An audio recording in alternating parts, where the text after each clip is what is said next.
whisper. 3. Creepy. True. School. Lockdown. Stories. Hey guys, it's Sohail. Are you ready to hear some seriously creepy stories? I've got 3 true school lockdown stories that will make you glad you're not in high school anymore. So, turn off the lights, grab your blankets, and get ready to be spooked, because what you're about to hear is truly terrifying.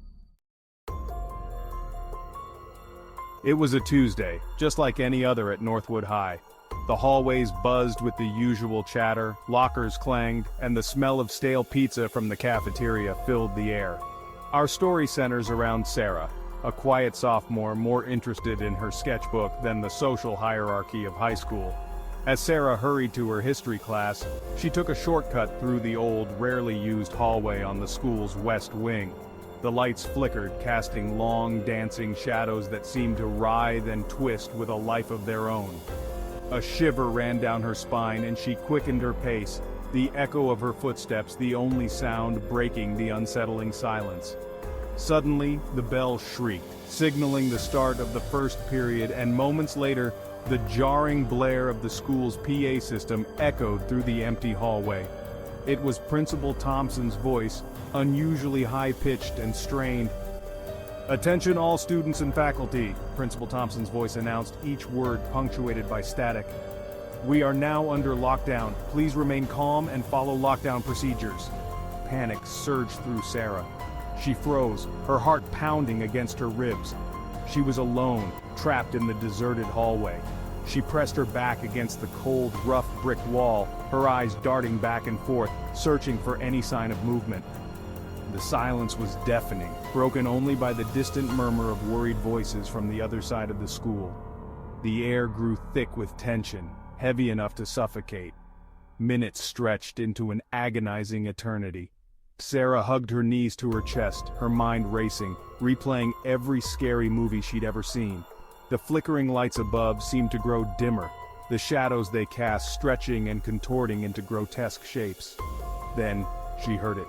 A soft, shuffling sound coming from the far end of the hallway. It was slow, deliberate, like someone was dragging their feet across the linoleum floor. Her breath hitched in her throat, and she dared not even blink. The shuffling grew closer, accompanied by a low, guttural growl that sent shivers down Sarah's spine. It was a primal sound, filled with a hunger that chilled her to the bone. Tears welled in her eyes as she realized the terrifying truth. She wasn't alone. She pressed herself further against the wall, her mind racing, desperately searching for an escape. But there was nowhere to go. The hallway was a dead end, and the shuffling was getting closer. She could feel the vibrations of each slow, heavy step through the floor. Suddenly, the shuffling stopped. An eerie silence descended, heavier and more terrifying than before. Sarah held her breath, her entire body trembling with fear. She could hear her own heartbeat in her ears, a frantic drum against the silence.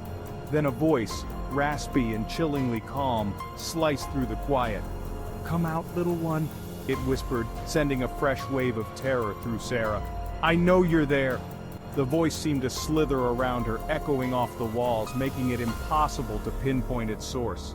Sarah squeezed her eyes shut, her body shaking uncontrollably.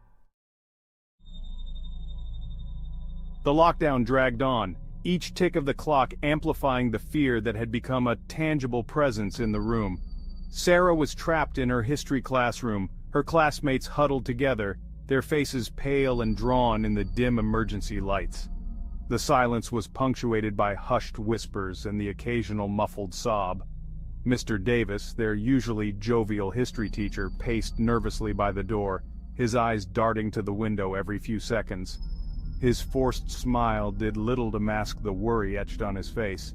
He tried to maintain a calm demeanor for the sake of his students, but the tension in his shoulders betrayed his true emotions. Outside the classroom door, the hallway was eerily quiet. The usual cacophony of teenage chatter and laughter had been replaced by an unsettling stillness. It felt as if the school itself was holding its breath, waiting, listening. Suddenly, a blood-curdling scream pierced the silence. It came from somewhere down the hall, a raw, primal shriek that sent chills down everyone's spines. The students gasped, their eyes widening in terror. Mr. Davis's face drained of all color, his knuckles turning white as he gripped the door handle. The scream was followed by another, and then another, each one more desperate, more terrified than the last. The sound seemed to reverberate through the walls, echoing endlessly in the suffocating silence that followed. The students clung to each other, their faces pale with terror, their eyes wide with fear. Then, just as abruptly as it had started, the screaming stopped. An unsettling quiet descended upon the school once more, heavier, more ominous than before. It was the silence of anticipation, the silence that followed a nightmare, leaving you questioning if it was truly over. Sarah sat huddled with her classmates, her heart pounding against her ribs. She could taste the metallic tang of fear in her mouth. The silence was almost worse than the screams. It was a living, breathing entity, pressing down on them, suffocating them with its intensity. Then, they heard it. A faint scratching sound coming from the other side of the classroom door. It was a soft, insidious sound, barely audible above the pounding of their hearts. The scratching grew louder, more insistent, as if someone or something was trying to claw its way in. Mr. Davis slowly backed away from the door, his eyes never leaving the handle. He motioned for the students to stay quiet, his voice a barely audible whisper.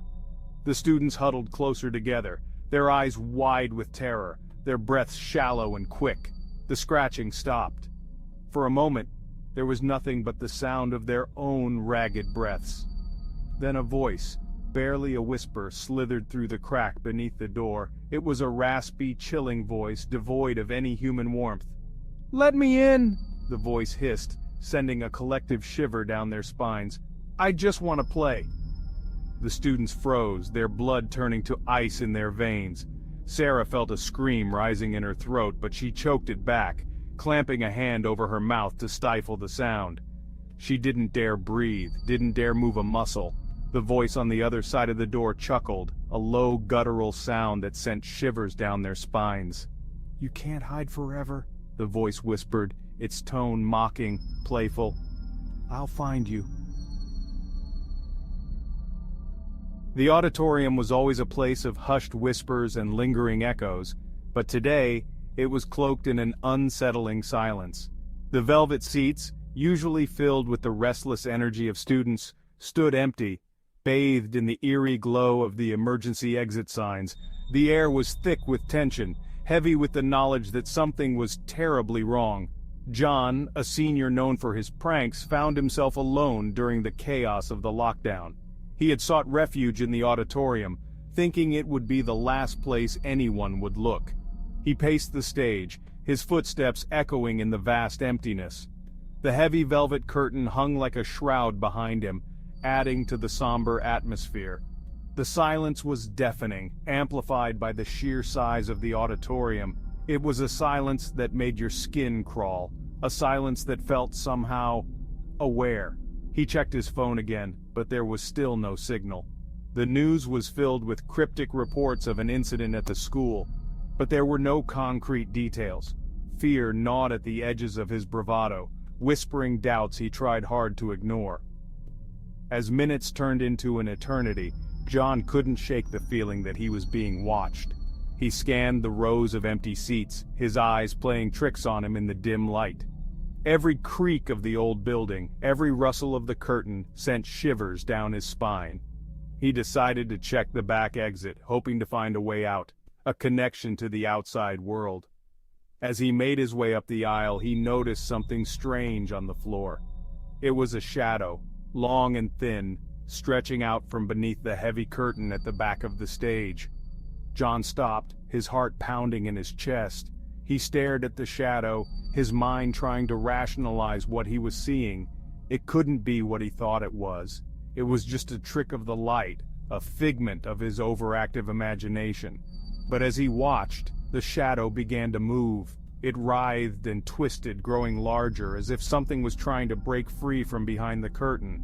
John stood frozen, his breath caught in his throat, his eyes wide with a terror he had never known. A low growl, barely audible at first, emanated from behind the curtain. It was a guttural sound, primal and filled with a hunger that sent chills down John's spine. He stumbled backward, his foot catching on the edge of a seat, sending him crashing to the ground. He scrambled to his feet, his eyes fixed on the curtain. The shadow was gone, but the growling continued, louder now, closer. It was a sound that spoke of something ancient, something evil, something that didn't belong in this world. John backed away slowly, his eyes darting around the auditorium, searching for an escape. But there was nowhere to go. He was trapped, alone with whatever lurked behind the curtain. The curtain billowed outward, as if something large was pushing against it from the other side. John's heart pounded in his ears, his breath coming in short, shallow gasps. He knew he had to run, but his legs felt like lead. Then, the curtain ripped open. John screamed, a primal sound of pure terror, as a dark figure emerged from behind the velvet folds. It was tall and skeletal, its eyes glowing with an eerie red light. Its claws, long and sharp, glinted under the dim emergency lights. John didn't wait to see anymore. He turned and ran, his legs pumping, his lungs burning. He could hear the creature behind him, its heavy footsteps shaking the floor, its growls echoing in the vast emptiness of the auditorium. He ran until he could run no more, collapsing against a wall, his chest heaving, his body trembling with fear. Music slowly fades. So, there you have it, 3 terrifying true school lockdown stories that will keep you up at night. If you enjoyed these spine-chilling tales, don't forget to hit that like button, subscribe to my channel for more creepy content, and share these stories with your friends, if you dare. The truth is out there, hidden in the shadows, waiting to be uncovered. Who knows what other eerie encounters await us in the darkest corners of our schools? Until next time, stay safe and keep the lights on.